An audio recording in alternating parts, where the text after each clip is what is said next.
मेरे साईं मेरे साईं मेरे साईं मेरे साईं मेरे साईं मेरे साईं मेरे साईं मेरे साईं।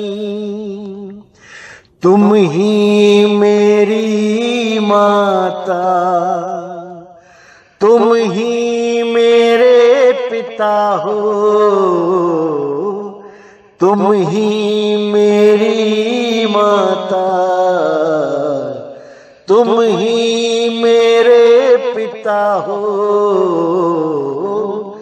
तुम ही बंधु मेरे, तुम ही मेरे सखा हो, तुम ही बंधु मेरे, तुम ही मेरे सखा हो।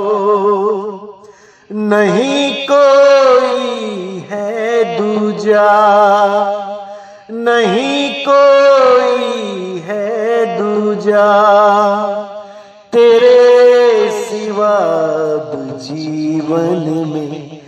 मेरे साईं मेरे साईं, तेरी मूरत रहे मन में। मेरे साईं मेरे साईं, तेरी मूरत रहे मन में। मेरे साईं मेरे साईं मेरे साईं मेरे साईं मेरे साईं मेरे साईं मेरे साईं मेरे साईं। तुम ही मेरी गीता, तुम ही कुरान मेरा,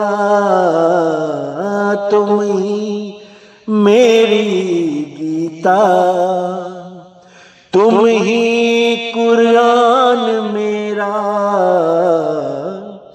तुम ही मेरी गुरबाणी, तुम हो अनुष्ठान मेरा,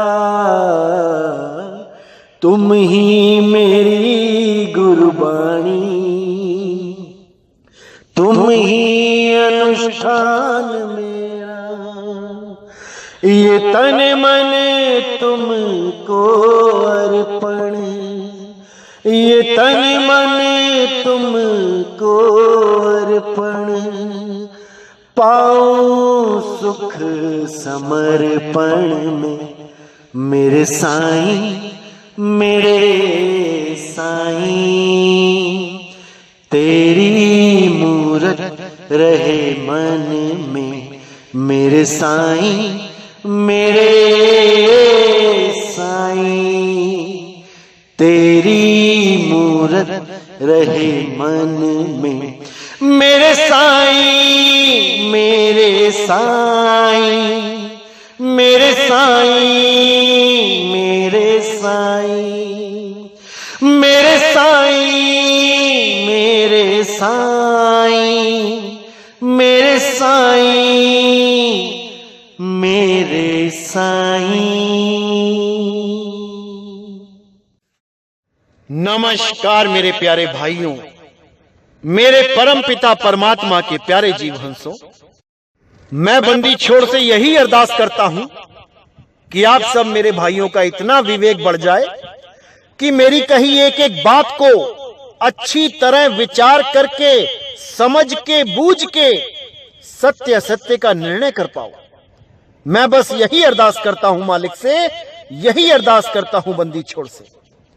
तो मेरे भाइयों, आज जो हम वाणी लेने जा रहे हैं, ये बहुत इंपॉर्टेंट वाणी है हर उस सत्संगी के लिए जो किसी भी गुरु से नाम दीक्षा लेके भक्ति कर रहा है। किसी भी गुरु के पास कोई भी नाम लेके भक्ति कर रहा है, उसके लिए ये वाणी बहुत इंपॉर्टेंट है। क्योंकि इस वाणी के माध्यम से उसने अपने जीवन को कैसे ढालना है, एक भगत के जीवन में क्या होना चाहिए और क्या नहीं होना चाहिए, इस वाणी के माध्यम से आपको हर चीज समझ में आएगी। बहुत इंपॉर्टेंट वाणी है, इसलिए पूरे विवेक के द्वारा इस वाणी को समझना है और अपना हित और अहित दोनों पे विचार करना है कि हमारा हित कहां है और हमारा अहित कहां है। क्योंकि ये दुनिया है मेरे भाई, ये दुनिया जीने नहीं देती, ये कुछ ना कुछ अड़ंगा लेके बैठी ही रहती है तुम्हारे जीवन में अड़ंगे डालने के लिए। लेकिन ये तुम्हारे ऊपर निर्भर करता है कि तुम इस दुनिया के जाल में फंसोगे या नहीं, क्योंकि सारे फैसले तुमने करने हैं। तुम्हारे द्वारा ही तुम्हारा कल्याण और तुम्हारा नाश होता है। तुम ही हो जो अपना भला भी कर सकते हो, अपना बुरा भी कर सकते हो। ये ब्रह्मा जी की कलम तुम्हारे ही हाथ में है। अपना चाहे अच्छा लिख लो, चाहे अपने लिए गड्ढे खोद लो, ये सब तुम्हारे ही हाथ में है।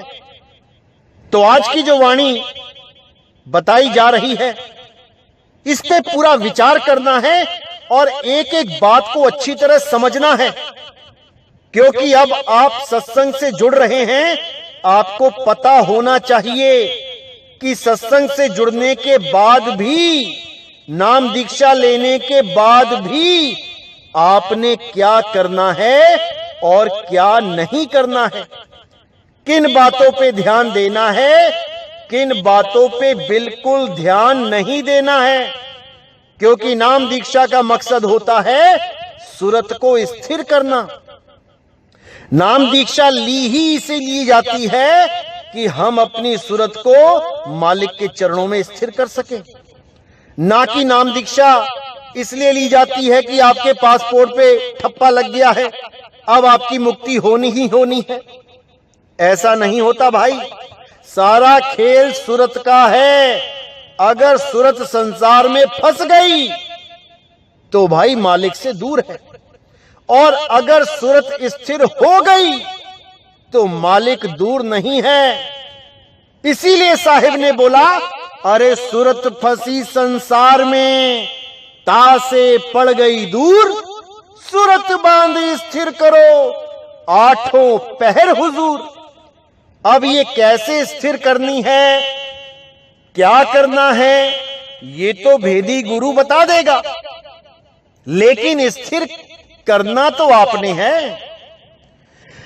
स्थिर कैसे होती है और अस्थिर कैसे होती है, इस पे विचार करना है। क्या वो कारण है जिसकी वजह से सूरत बार बार भटक जाती है? ध्यान करते हैं, ध्यान धरते हैं, ध्यान लगता नहीं। क्यों? क्योंकि ध्यान कहीं और फंसा पड़ा है। कैसे लगेगा? डॉक्टर ने कह दिया किडनी फेल है, 1000 रुपए की डिश खा लो, लेकिन ध्यान किडनी में है, डिश का स्वाद ही नहीं आएगा। अब करना क्या है? अब जो इस भजन में बताया जा रहा है वो करना है, और पूरी लगन से करना है। पूरा विचार करके इस भजन को अपने जीवन में अपना लेना है। इस भजन के द्वारा आपकी 99% दुविधाएं खत्म हो जाएंगी। अब मात्र 1% जो बची वो आपके हाथ में है कि आपने अमल करना है कि नहीं करना है। अगर आपने इस भजन पे अमल कर लिया तो सारी दुविधाएं खत्म, 100% काम खत्म। और अगर आप इस पे अमल नहीं कर पाए तो मेरे भाई अब भटकने के अलावा और कोई रास्ता नहीं है। ऐसे ही भटकते रहोगे, जन्मों जन्मों तक भटकते रहोगे।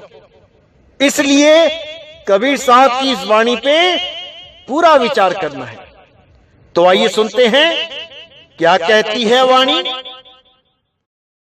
मन की तरंग मार लो बस हो गया भजन, आदत बुरी सुधार लो बस हो गया भजन। आए हो तुम कहां से, जाना तुम्हें कहां है, इतना ही विचार लो बस हो गया भजन। मन की तरंग मार लो बस हो गया भजन। पूरी गहराई से समझना है। मात्र 2 लाइनें हैं, लेकिन इसके पीछे इतना बड़ा कारण है कि लोगों का भजन नहीं बन पाता। नाम दीक्षा लेते हैं लेकिन भजन ही नहीं बन पाता। फिर कहते हैं कि कुछ होता ही नहीं है। 1 साल हो गया, 2 साल हो गए, 10 साल हो गए, कुछ होता ही नहीं, कुछ बनता ही नहीं। तो वाणी क्या समझा रही है? मन की तरंग मार लो बस हो गया भजन, आदत बुरी सुधार लो बस हो गया भजन। जितनी भी ये गंदी आदतें हैं उसको पहले कंट्रोल करो।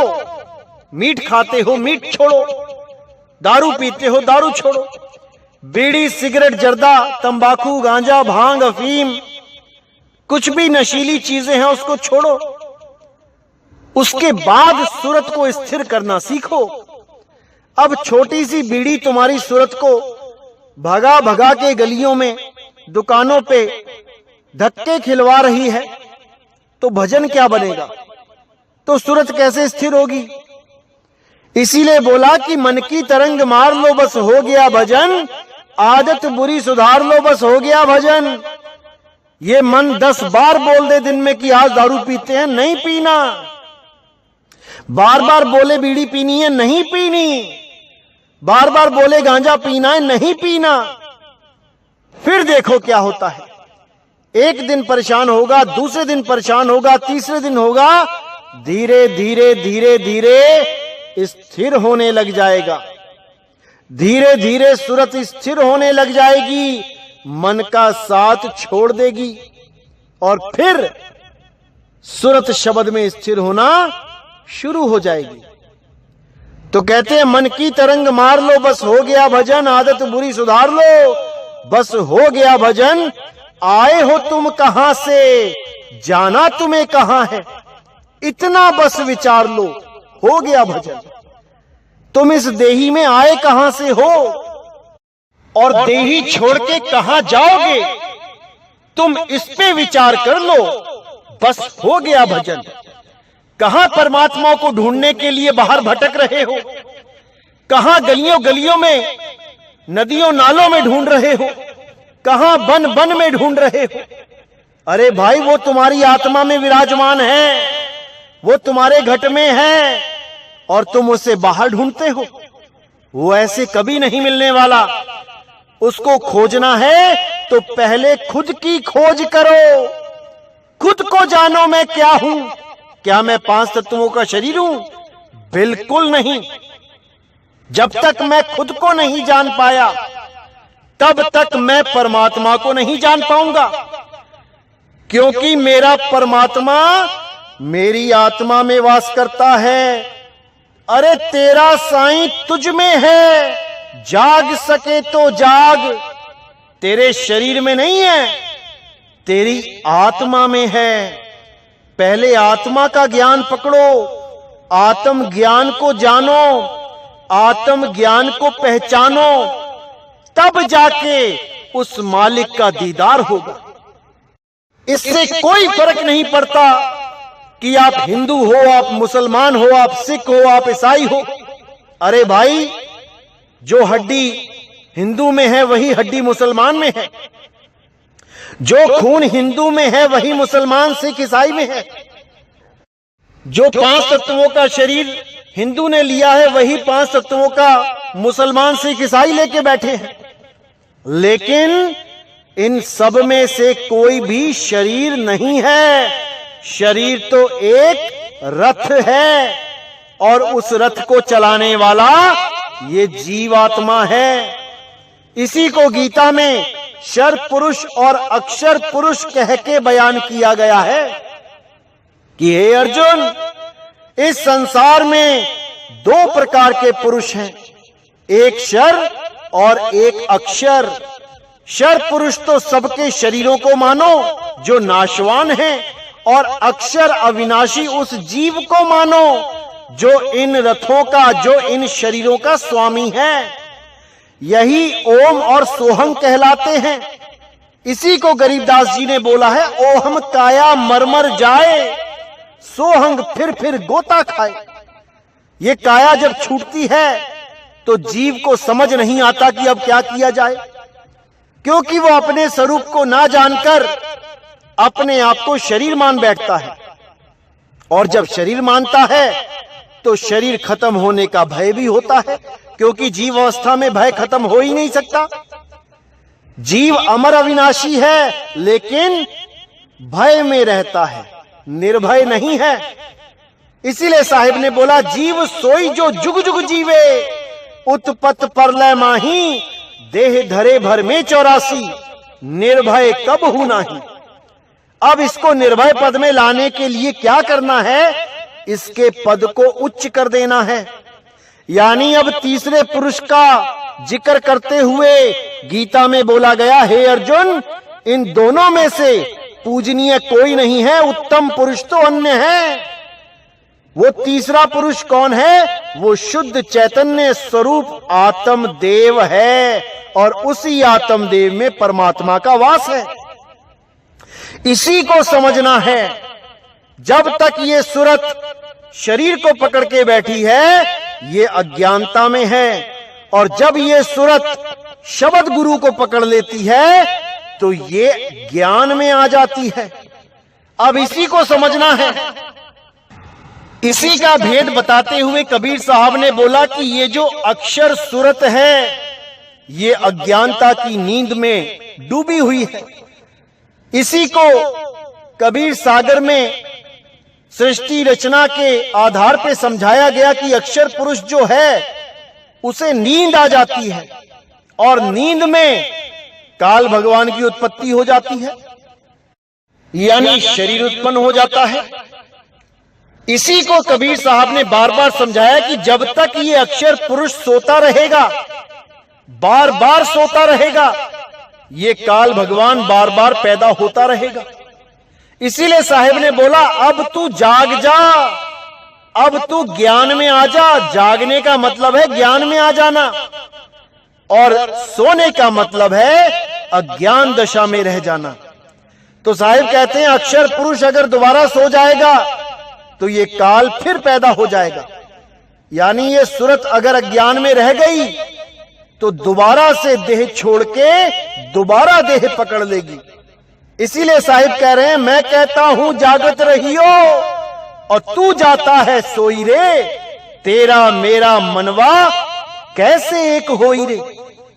तेरा और मेरा मन एक नहीं हो पाएगा। यानी जो ज्ञान मैं समझा रहा हूं वो तू समझ ही नहीं पा रहा। मैं कह रहा हूं कि तू अपने हंस रूप को पहचान ले, तू अपने शुद्ध चैतन्य स्वरूप को पहचान ले, और तू अपने शरीर से ही पीछा नहीं छुड़वा पा रहा।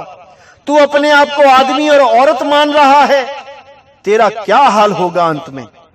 इसीलिए बार बार साहिब समझा रहे हैं कि तुम शरीर नहीं हो भाई, तुम आत्मदेव हो, अपने आप को पहचान लो।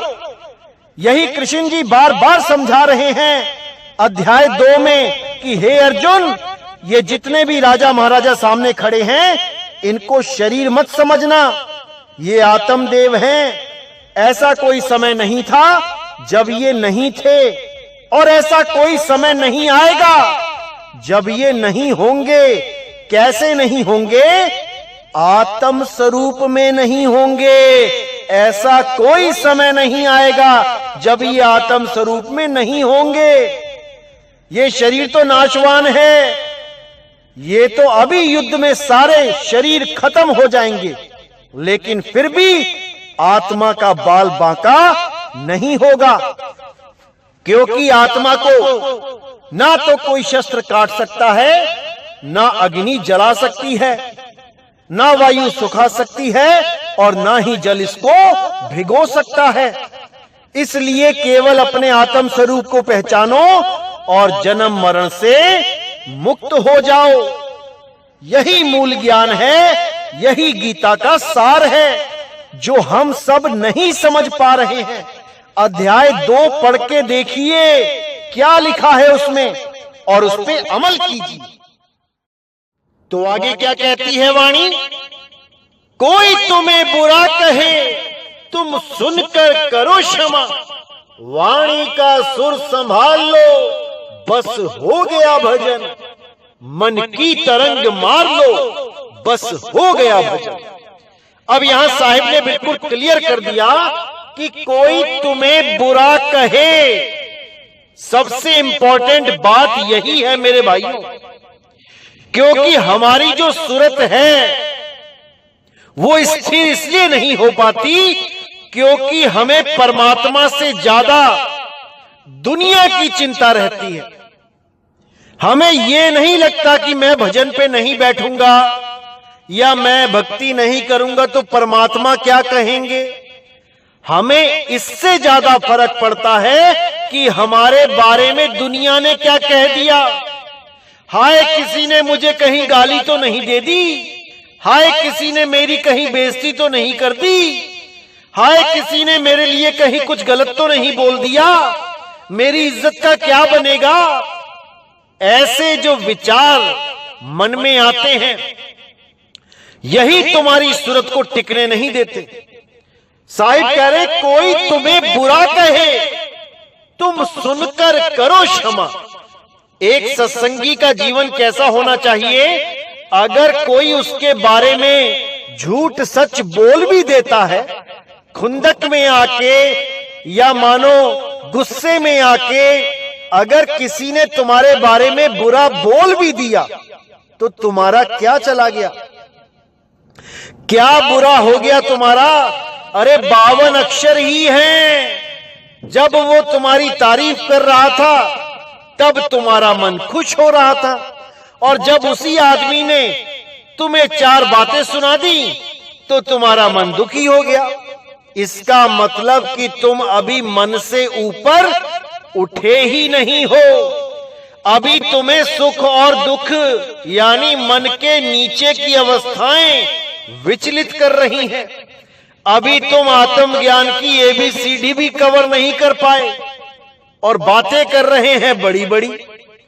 तो इसीलिए साहिब ने कहा कि अगर कोई तुम्हें गलत बोल भी रहा है तो तुम उसको क्षमा कर दो, क्योंकि क्षमा से बड़ा इस दुनिया में और कुछ नहीं है।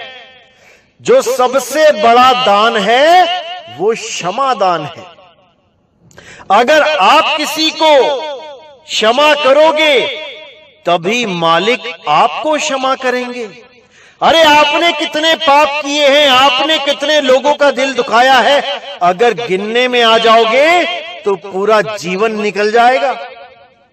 और अगर तुम किसी एक को भी क्षमा नहीं कर सकते तो ये आस मत लगाना कि परमात्मा तुम्हें क्षमा करेगा, तुम्हें भी सारा हिसाब देना पड़ेगा। इसलिए मेरे भाइयों, अगर आपको कोई कुछ गलत बोल भी देता है तो आप उसको सुनकर क्षमा कर दो। आप उससे बहस मत करो, आप उसको पलट के जवाब मत दो। अरे आवत गाली एक है, उल्टत होए अनेक, कहे कबीर नहीं उल्टिए, वो रही एक की एक सच्चे संत की, एक सच्चे भगत की ये निशानी है कि वो कभी भी अपने निंदकों की पलट के बुराई नहीं करता, वो निंदक को प्रेम करता है। अरे निंदक नियरे राखिए, आंगन कुटी छवाए, बिन साबुन पानी बिना निर्मल करे सुहाए। क्योंकि ये दोहे बोलने तो आसान है, हर कोई ये बोल देता है निंदक नेड़े राखिए, लेकिन जब किसी की निंदा होती है तब उसकी शक्ल देखो, मुंह लटक जाता है नीचे को कि हाय मेरे बारे में ऐसा कैसे कह दिया किसी ने। क्यों? क्योंकि वो अभी मन की गुलामी से ऊपर नहीं उठ पाया है। वो केवल बोल रहा है कि आत्मा को कोई मार नहीं सकता, आत्मा को कोई काट नहीं सकता। अरे भाई, आत्मा को कोई दुखी भी नहीं कर सकता, आत्मा का कोई अपमान भी नहीं कर सकता, आत्मा को कोई जलील भी नहीं कर सकता। कितना ही जोर क्यों ना लगा ले, आत्मा को कुछ नहीं होता, क्योंकि आत्मा सुख दुख से परे है। ये मन सुख और दुख में फंसा है। अगर किसी की कड़वी बातें सुन के आपको दुख होता है तो समझ जाना अभी भक्ति नहीं बन रही है, अभी बहुत कुछ करना पड़ेगा। अगर किसी के कड़वे वचन सुन के तुम्हें रातों को नींद नहीं आ रही तो समझ जाना अभी दिल्ली बहुत दूर है।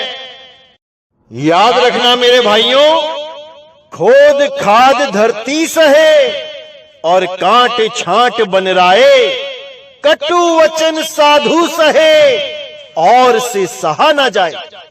असली साधु वो होता है जो सारी दुनिया के कड़वे वचन अपने दिल पे सह सकता है, और जो कुछ कड़वे वचन ही नहीं सह पाया वो काहे का साधु है। वो केवल कपड़े पहन के साधु बन गया, अभी उसके दिल में मान बढ़ाई की इच्छा है, अभी उसके दिल में मान सम्मान की इच्छा है। जिस दिन वो मान सम्मान अपमान से ऊपर उठ गया उस दिन वो साधु कहलाएगा, उस दिन वो संत कहलाएगा। अगर उसको एक आम आदमी अपने कड़वे वचनों से हिला दे तो मेरे भाई अभी वो साधु नहीं है, अभी वो संत नहीं है, अभी वो भगत भी नहीं है। अरे एक आम भगत भी इतनी ऊंची अवस्था में पहुंच जाता है कि सारी दुनिया की निंदा अकेला सह सकता है। अरे कबीर साहब कहते निंदो निंदो मोको लोग निंदो, अरे निंदा हमको बहुत प्यारी, निंदा बाप निंदा महतारी। निंदा ही मेरे मां है, निंदा ही मेरे बाप है।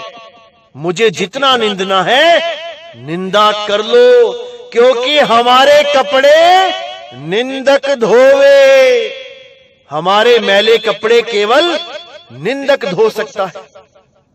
और उस निंदक को बलिहार जाता हूं जो हमारी निंदा करता है, क्योंकि इतना समय कहां है किसी के पास जो एक दूसरे की बातें कर सके।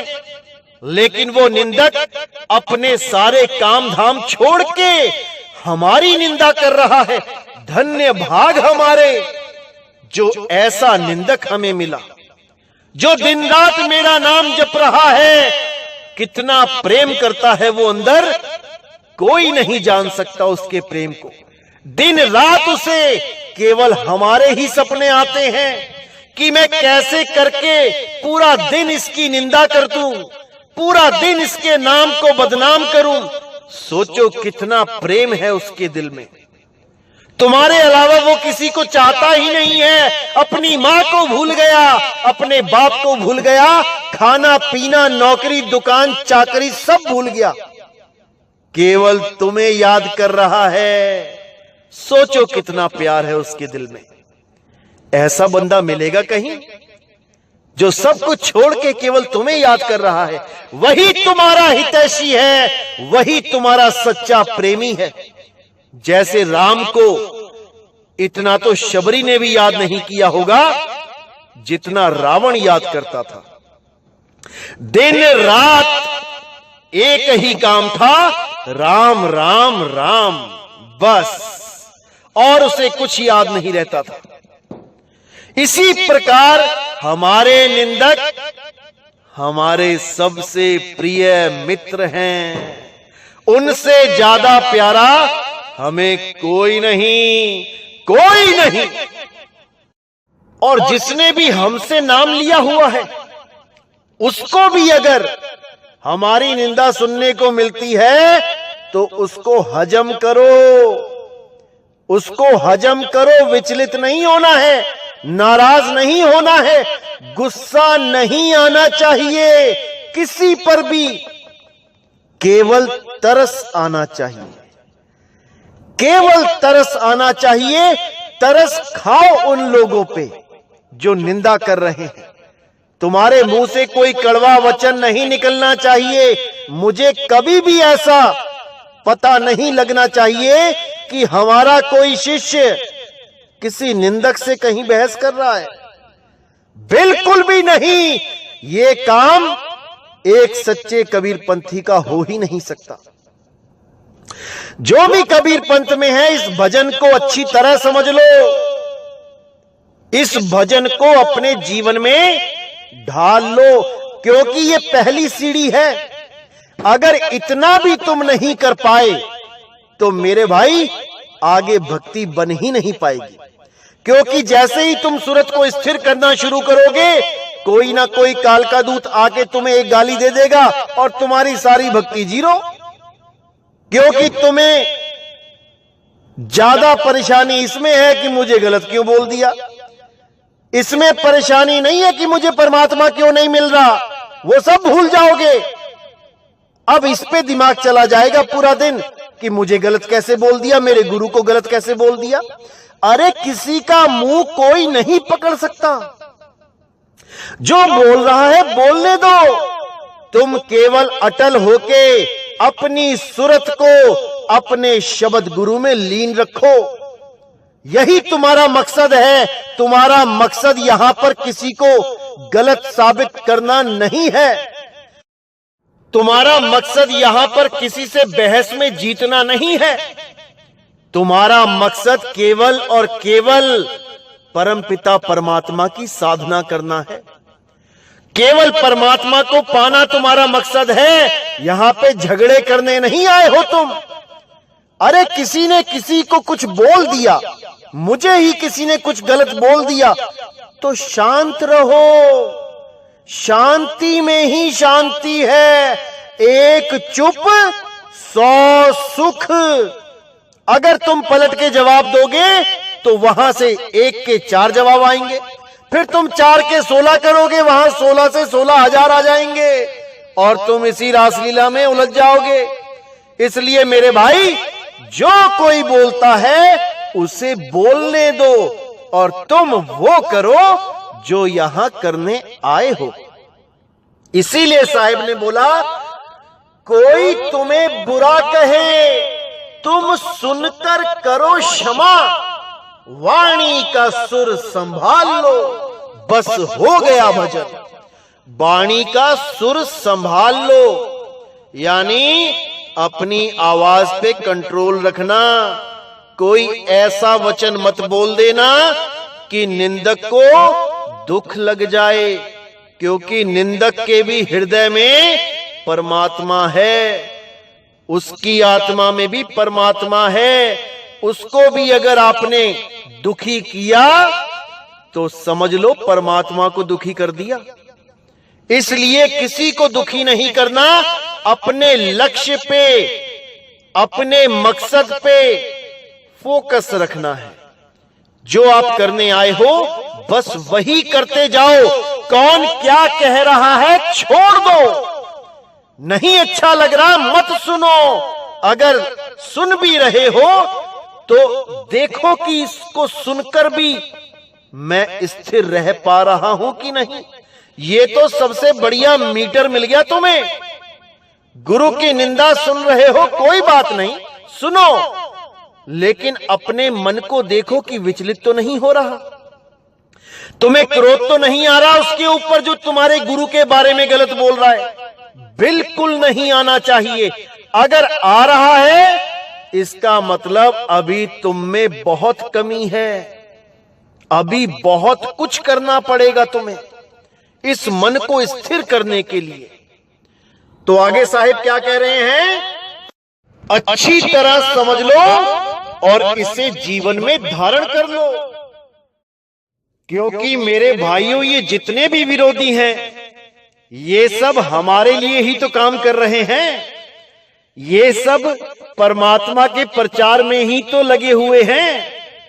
पूरा दिन नितिन नितिन नितिन करते हैं और बिना दिहाड़ी लिए, बिना पैसा लिए पूरा दिन मेरा नाम लेके प्रचार करते हैं। आप यकीन नहीं करोगे, हजारों फोन आते हैं मुझे, हजारों, और बोलते हैं कि आपका सत्संग सुन के हमारे तो रोंगटे खड़े हो जाते हैं, आपका सत्संग सुन के हमारा जीव जाग गया, हमें सत्य असत्य का पता लग गया। हमें गीता का ज्ञान आज तक सुनते सुनते कई साल हो गए थे, लेकिन अब जाके समझ में आया कि हमें गीता क्या कह रही है। हमें गुरु ग्रंथ साहब का ज्ञान अब समझ में आया, बाइबल अब समझ में आ रही है, कबीर साहब की वाणियां अब समझ में आ रही हैं। और जब मैं इनसे पूछता हूं, भाई तुम्हें ये सत्संग किसने भेजे, क्या कोई तुम्हारा रिश्तेदार है जिसने यहां नाम लिया हुआ है हमारे यहां से, उसने भेजे, या कोई तुम्हारा मित्र है, तो वो कहते हैं अरे नहीं भाई ऐसा कुछ नहीं है, हमने तो फेसबुक और व्हाट्सएप पे और यूट्यूब पे आपके नाम के आगे गंदी गंदी गालियां उल जलूल लिखा हुआ देखा, और बहुत से लोग आपके खिलाफ बोल रहे हैं। तो हमें लगा कि आखिर ये कौन है, किसको इतना बुरा बोला जा रहा है, आखिर क्या कर दिया इस भाई ने। तो हमने जब आपके बारे में सर्च किया, यूट्यूब पे सत्संग मिले, और जब वो सुनने शुरू किए, तब हम सिर पे हाथ रख के बैठ गए कि अरे भाई इसको गालियां दी जा रही हैं, जिसने इस मनुष्य चोले का भेद खोल दिया, जिसने इस मनुष्य चोले का असली लक्ष्य सारे समाज में रख दिया। सारे गुरुओं ने सबको उलझा के रखा था और इस अकेले ने सबको सुलझा के रख दिया। उसके खिलाफ इतनी गालियां, इतना बुरा बोला जा रहा है उसको। तो वो भी कहते हैं कि अब हमें यकीन हो गया कि उस जमाने में संतों के साथ कैसा व्यवहार होता होगा। उन संतों को जहर तक पिलाया गया, उन संतों को सूलियों पे चढ़ाया गया, उन संतों की गर्दनें तक काट दी, क्योंकि वो सत्य बोलते थे, क्योंकि उन्होंने सत्य का डंका बजाया, उन्होंने पाखंडवाद को मिटाया। इसीलिए आपका भी इतना विरोध होता है। लेकिन हमें इन लोगों से फायदा हो गया, क्योंकि हम आपके साथ जुड़ गए। अब ये क्या बोलते हैं, क्या कहते हैं, उससे हमें कोई मतलब नहीं। हमें जो इस मनुष्य चोले में चाहिए था, हमें मिल गया। तो एक भाई है, ऐसी तो हजारों ऑडियो आती है, लेकिन इस भाई की ऑडियो में चलाना चाहूंगा। आप सुनिए क्या कहता है ये भाई। साहिब गोविंदगी सर, मैंने आपके खिलाफ एक वीडियो देखा, वो आपको पाखंडी कह रहा है सर, मेरे को उस पर तरस आ रहा है। साहिब उसको सतबुद्धि दे, सतनाम सत साहिब। नेकी सभी के साथ में बन जाए तो करो, मत सरबदी का भार लो, बस हो गया भजन। इतना ही विचार लो, बस हो गया भजन। मन की तरंग मार लो, बस हो गया भजन। यानी अगर तुम किसी के साथ नेकी नहीं कर सकते तो भाई बदी भी मत करो। अगर तुम किसी का भला नहीं कर सकते तो बुरा भी मत करो। अगर कोई तुम्हारा मित्र भी है और तुम उसके साथ रहते हो, उसके साथ मित्रता निभा रहे हो, और तुम्हें पता लग जाए कि वो मित्र दगाबाज है, फिर भी आप उसको बुरा भला मत कहो और आप उसको केवल त्याग दो। आप उससे दूरी बना लो। उसको ना तो कुछ बुरा कहना है और ना ही किसी और को कहने देना है, क्योंकि आपको पता लग गया कि वो आपका सगा नहीं है, आपका मित्र नहीं है, तो आप उससे केवल किनारा कर लो। किनारा करने में ही भलाई है, ना कि उसका दिल दुखाओ, उसको गलत बोलो, क्योंकि किसी का भी दिल दुखाने का हक आपको किसी ने नहीं दिया। परमात्मा चाहते हैं कि मेरे सारे बच्चे अपने एक साथ रहें, बिना धर्म जात पात के भेद के इस दुनिया में शांति से रहें और भक्ति करके सदा सदा के लिए मुक्त हो जाएं। परमात्मा तो हमेशा से ही यही कहते आए हैं, कबीर खड़े बाजार में सबकी चाहें खैर, और ना काहू से दोस्ती ना काहू से बैर। अगर दोस्ती रखनी है तो रखो, अगर दोस्ती नहीं रखनी है तो बैर भी मत रखो। कोई जरूरी नहीं कि सारे दोस्ती रहे तुम्हारे। यह सारे दुश्मनी बने तुम्हारे। अपने काम से काम रखो, जो कार्य आप यहां करने आए हो उसको आप निपटाओ और इस दुनिया को सदा के लिए अलविदा कह के निकल जाओ। अरे यहां बड़े बड़े राजा नहीं बचे, आप यहां पर कैसे रहोगे? बड़े बड़े ऋषि मुनि नहीं यहां पे रह पाए, आप यहां पर कैसे रहोगे? सबका समय आने वाला है, सबको जाना पड़ेगा।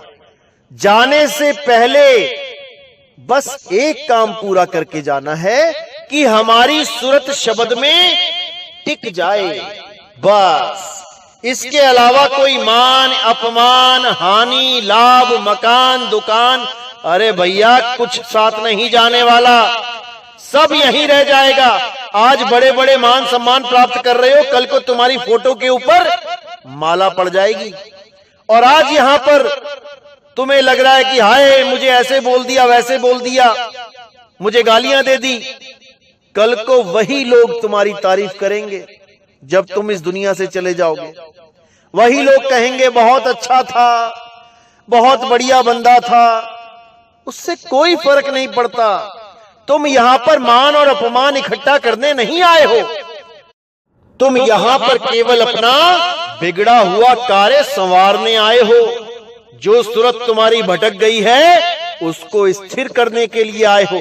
इसीलिए इंसानी चोला मिलता है, और कोई चोला इसीलिए नहीं मिला आपको ताकि आप इस कार्य को इस बार पूर्ण कर पाएं। लेकिन हम छोटी छोटी बातों से विचलित हो जाते हैं।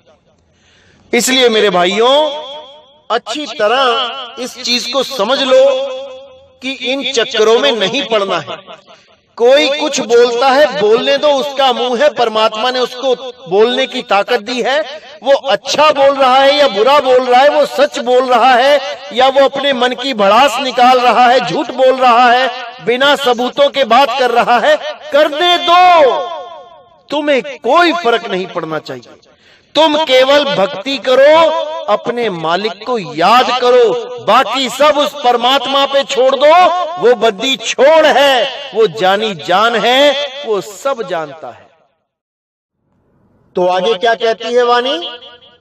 सिद्धांत साफ साफ सदगुरु कबीर का, निज हंस रूप धार लो, बस हो गया भजन, मन की तरंग मार लो, बस हो गया भजन। यानी यहां पे बिल्कुल साफ क्लियर कर दिया मालिक ने कि हमारा एक ही सिद्धांत है इंसानी चोले का, कि अपने निज हंस स्वरूप को धारण कर लो। जो शरीर तुमने धारण कर लिया है वो ही तुम्हारी भूल है। अब इस भूल को हमने ठीक करना है। कैसे कर पाएंगे? जब हम अपने निज स्वरूप को प्राप्त कर पाएंगे। और निज स्वरूप को प्राप्त करने के लिए हमें एक भेदी गुरु की जरूरत पड़ती है, जो हमें हमारा ही भेद बताता है कि क्या है हमारा निज स्वरूप और क्या है हमारा देह स्वरूप। क्योंकि देह स्वरूप को जब तक आप अपना स्वरूप मानोगे, मुक्ति कभी नहीं मिल सकती। क्योंकि जैसे ही देह छोड़ने की बात आएगी, आप एकदम विचलित हो उठोगे कि मैं शरीर कैसे छोड़ूं, मैं शरीर को छोड़ के कहां जाऊं, चाहे कोई किसी भी धर्म का क्यों ना हो, विचलित हो जाएगा। उसको समझ नहीं आएगा अब क्या करूं, कौन सा मंत्र जपूं, किसके पास जाऊं। लेकिन अगर भेदी गुरु उसके जीवन में आ चुका है तो वो उसको तरीका बता देगा कि बेटा जैसे ही अंत समय आएगा, तुमने वो करना है जो मैं तुम्हें समझा रहा हूं। उसके बाद केवल शरीर को त्यागना शेष रह जाता है। अपने स्वरूप को प्राप्त करके इस शरीर को केवल त्यागना है, मरना नहीं है। कोई नहीं मरेगा, केवल इस शरीर को त्यागेगा। और त्याग के कहां जाना है, ये भेदी सतगुरु आपको बता देगा। अब आपका आना जाना सदा के लिए समाप्त हो जाएगा। साहिब कहते हैं, अरे कहां से आया कहां जाएगा, खबर करो अपने तन की। अरे सतगुरु मिले तो भेद बतावे, खुल जावे अंतर खिड़की। वो ज्ञान रूपी चक्षु खुल जाएगा और तुम्हें समझ में आ जाएगा कि मैंने कहां जाना है। और उसके बाद कोई भी शरीर धारण करने की आवश्यकता ही नहीं रह जाएगी, क्योंकि उसके बाद ना कहीं आना ना कहीं जाना, आपे में आप समाना। और कैसे समाओगे? विहंगम चाल से। अब ऐसे भी कई अज्ञानी जीव हैं जो ये बोलते हैं कि नितिन दास कहता है ना कहीं आना ना कहीं जाना, आपे में आप समाना, और फिर पक्षी की तरह उड़ा भी देता है विहंगम चाल से। पक्षी तो उड़ के चला गया।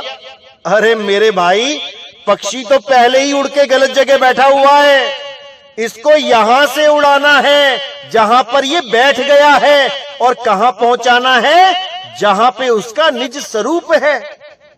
जैसे तुम शीशे के सामने खड़े हो और तुम्हारी सूरत शीशे में है, अब शीशे से हटा के विहंगम चाल से तुम्हें तुम तक ही पहुंचाना है, तो शीशे से हटके तो खुद तक आना ही पड़ेगा, या शीशे में ही रह जाना है। इसको नहीं कहेंगे ना कहीं आना ना कहीं जाना। जा तो तुम चुके हो, अब तुम्हें वापस तुम्हारे स्वरूप तक लेके आना है। इसको कहते हैं ना कहीं आना ना कहीं जाना। यानी अब तो ना इस दुनिया में वापस आना है और ना ही किसी सतलोक, अलखलोक, अगमलोक, अनामी लोक, शिवलोक, ब्रह्मलोक कहीं भी जाना है। अब ना कहीं आना ना कहीं जाना, और रूप में रूप समाना। अपने ही स्वरूप में, अपने हंस स्वरूप में हमने समा जाना है। लेकिन हंस देही मत समझ लेना कहीं कि छठी देही हंस देही को अपना स्वरूप समझ लो। इसके ऊपर भी अभी सत्संग करूंगा मैं, क्योंकि बहुत से लोग हंस देही को अपना स्वरूप मान लेते हैं, जबकि कबीर साहब ने हंस देही का भी खंडन किया हुआ है, क्योंकि वो भी देही है, विदेही नहीं है। तो मेरे भाइयों, अच्छी तरह समझना है, ये भजन बहुत इंपॉर्टेंट है मालिक का, ये वाणी बहुत जरूरी है। इसको अपने जीवन में उतार लो, अपना लो इसको, इसकी चादर बना के ओढ़ लो, तभी तुम्हारे जीव का कल्याण होगा, तभी तुम्हारा आत्म कल्याण होगा। तो मेरे भाइयों, हर चीज को गहराई से समझना है और अपने आप को स्थिर रखना है सदा सदा के लिए। तो उम्मीद करता हूं कि मेरी बात आप समझ गए होंगे मैं क्या कहना चाह रहा हूं। अच्छी तरह समझ लो, विरोधी आएंगे, बहुत कुछ बोलेंगे, क्योंकि अब सत्य प्रकट हो चुका है। अब इस सत्य को आपने परखना है और सत्य से जुड़ना है। बाकी कौन क्या बोलता है, इससे आपको 1% भी फर्क नहीं पड़ना चाहिए। तब तो आप भक्ति कर सकते हो, वरना आपके बस की बात नहीं है कि आप यहां से मुक्त हो पाओ। अरे कबीर साहब ने 52 कसनियां दी हैं, आपको 52 अक्षरों की कसनी देनी पड़ेगी, 52 अक्षरों को सहना पड़ेगा, नहीं तो मन ऐसे ही विचलित होता रहेगा। कई लोग फोन करते हैं, जी पहले बहुत अच्छा ध्यान लग रहा था, अब ध्यान नहीं लग रहा। तो मैं पहले यही बात पूछता हूं, क्या भाई घर में किसी का कोई झगड़ा हो गया, या घर में कोई ऐसी विपत्ति आ गई, या कोई परेशानी आ गई, कोई बीमार हो गया, या ऐसा कुछ? तो कहती हैं, कुछ लेडीज कहती हैं, हाँ हमारी सास से अनबन हो गई, सासू माँ हमें टोकती रहती है, हमें कुछ ना कुछ नोक झोंक करती रहती है, उसकी बातें हमसे सहन नहीं होती हैं। अरे भाई, अगर उसकी बातें ही नहीं तुम सहन कर पा रहे हो तो तुम भक्ति क्या करोगे? तुम अपनी सास की बात सहन नहीं कर पा रहे हो, जिसने तुम्हें अपना लड़का दिया, अपना घर दिया, और मरने के बाद अपनी जमीन जायदाद, अपने गहने भी तुम्हारे लिए छोड़ जाएगी। तुम उस सास की बात नहीं सह पा रहे हो, तो तुम दुनिया की बातें कैसे सहोगे जो तुम्हें चवन्नी भी नहीं देगी? दुनिया तुम्हें चवन्नी भी नहीं देगी और तुम्हारी खाल खींच लेगी बातें सुना सुना के। तब तुम कैसे सहन करोगे जो तुम्हें अपने घर में ही थोड़ी सी बातें सुन के विचलित हो जाते हो। हर चीज को सहो, बातों को सहो। कोई ताना मार रहा है सहो, हां कोई अत्याचार कर रहा है वो मत सहो। कोई तुम्हें शारीरिक कष्ट दे रहा है वो मत सहो। अगर तुम सच में भगत बनना चाहते हो तो तुम्हें 52 अक्षरों की कसनी देनी पड़ेगी। चाहे एक कान से सुन लो मेरे भाई, चाहे दूसरे कान से सुन लो। लोगों की गालियां सहो, लेकिन तुम्हारे मुंह से एक भी गलत शब्द नहीं निकलना चाहिए। उस आदमी के बारे में तुम्हें कुछ नहीं बोलना है जो तुम्हें गलत बोल रहा है। फिर देखो कि तुम्हारे मन में कैसी स्थिरता आती है। फिर देखो कि कैसा भजन बनता है। फिर देखो कि दुनिया की परवाह कैसे तुम्हारे दिमाग से निकलती है और एक मालिक के साथ कैसे जुड़ते हो। तब तुम्हें जीवन में आनंद आएगा। तब तुम समझ पाओगे कि भक्ति क्या होती है। अभी केवल बातों की भक्ति है कि मैंने नाम ले लिया, मैं भगत बन गया। अरे परीक्षा तो अभी शुरू हुई है मेरे भाई। अभी तो परीक्षाएं बहुत सी देनी हैं। देखते जाओ क्या क्या होता है। तो आज का सत्संग मैं यही समाप्त करता हूं और उम्मीद करता हूं कि आप इस भजन को बार बार सुने और अपने जीवन में उतार लें। तो इसी के साथ मैं आज का सत्संग समाप्त करता हूं। बोलिए सतगुरु बंदी छोड़ वैराग साहिब की जय। बोलिए सतगुरु बंदी छोड़ मदन साहिब की जय। बोलिए सतगुरु बंदी छोड़ मेरे सतगुरु सत्य कबीर साहिब की सदा ही जय हो। सदा ही जय हो मेरे मालिक की साहिब बंदगी सत न।